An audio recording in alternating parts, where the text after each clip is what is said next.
are in Venezuela on the ground, what's going on? This definitely feels like one of the most consequential moments that I have reported on in the last 6 years in the region. We have seen a number of strikes on vessels in the Caribbean. The Trump administration is saying that those boats were carrying drugs to the United States. There's no evidence to show that these boats were carrying drugs. And we have seen increasingly bellicose language. To every terrorist thug smuggling poisonous drugs into the United States of America, please be warned that we will blow you out of existence. This is absolutely unprecedented. Legal experts say that it is not legal for the U.S. government to simply bomb boats that are suspected of holding drugs.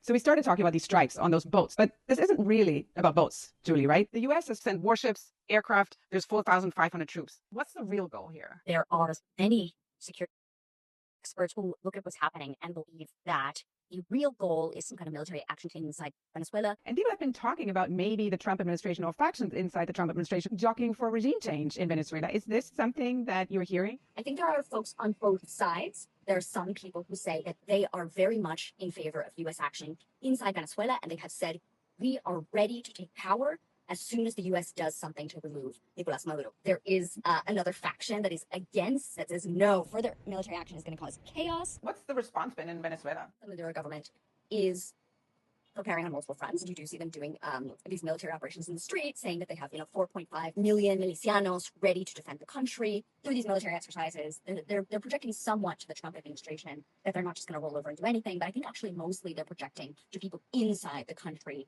that they are going to continue to be faithful to their sort of socialist, strong, sovereign roots.